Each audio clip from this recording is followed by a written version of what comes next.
Hi everyone, happy to be here this week for another episode of Forbes Flash. This week is all about billionaires, entrepreneurs, and billionaire entrepreneurs.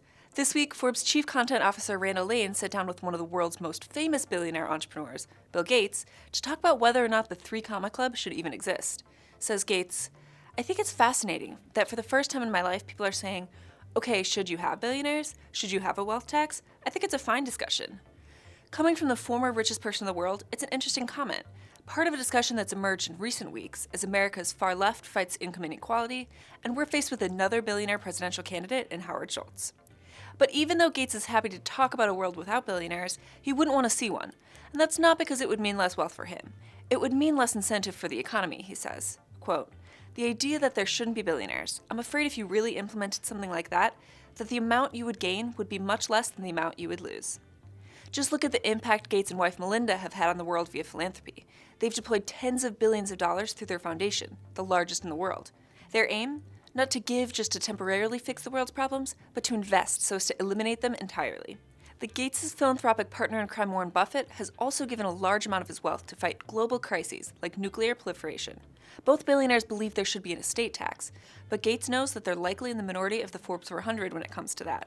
The debate will go on, presumably for a long time, but discussing the idea of what role billionaires should play in our society is a step in the right direction. And for those of you who dream of being the next Bill Gates, take your inspiration from our brand new list of the world's most innovative young leaders, the 30 Under 30 Europe 2019, announced this week. I was in London this week to see a few of the honorees ring the opening bell at the London Stock Exchange, and it was an exciting moment, as it always is to welcome another group into the Under 30 family. You might recognize some of the names on the list, like actors Tom Holland and Letitia Wright, or musicians George Ezra and Jess Glynn. Or maybe you're interested to learn about the companies who raised the most money, like Body co-founder and CEO Carlos Pierre.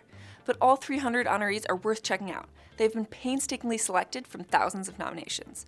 You can keep up with all of the excitement by searching hashtag Forbes Under 30 across social media. And most importantly, congratulations to everyone on this year's list. Keeping up with this episode's global focus, let's talk about another fascinating list that Forbes put out this week: the top 50 schools for international students. The international student population in the US is stagnating. There are over 1 million foreign learners, but the number of first-time international undergrads in the US sank 6.6% in 2017. But despite the border-closing rhetoric coming out of the White House right now, you can't entirely blame Trump for the downtrend.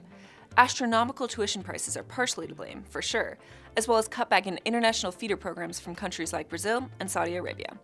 All that said, there are still U.S. universities that set themselves apart from the rest when it comes to welcoming international attendees. Their names you've probably heard of. The top of the list is Princeton University, followed by Yale and MIT. Rankings are based on school quality, graduation rate, student aid, and more. And because I'll never skip a holiday that includes copious amounts of chocolate, let's talk about Valentine's Day. Hope yours was all you dreamed of.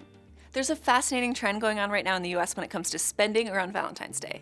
People are spending more, but fewer people are participating. The amount spent across the US was expected to be $20.7 billion this year, which is up 6% from last year and a record amount. For the people who are participating, they'll spend an average of $162 celebrating their loved ones. Does that seem like a lot or a little to you? Big news from Amazon this week as the company decided not to bring HQ2 to New York. Here's what that means from a Forbes perspective. Amazon, in the 18-month beauty contest that it was running to find a location for a new headquarters complex, it certainly went in expecting that it would be welcomed with open arms everywhere, and it certainly seems to have been surprised at what happened in New York City, where local politicians in Long Island City came out heavily in opposition to its presence. There was criticism over the $3 billion in state and city tax incentives that were being granted to the company. There were questions over whether the neighborhood could handle the influx of 25,000 workers, some of whom you would expect might live in the neighborhood, and whether the infrastructure in the neighborhood was sufficient to support it. And in their announcement today, they said that they would continue with their plans to build the equally sized headquarters complex that they were planning in Northern Virginia, where they have not received anywhere near level of opposition that they did in New York.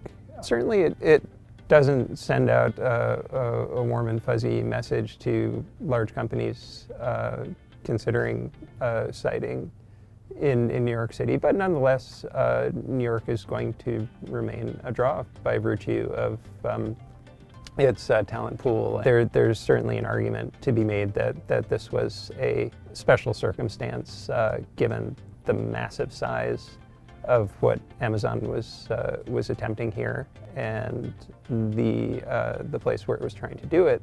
You certainly, though, could see this as a development that's going to provide more impetus, perhaps, for smaller cities in the New York metro area that have access to the same talent pool and the same transportation benefits by virtue of being in the metro area, but have lower real estate costs and likely would be more welcoming of economic development.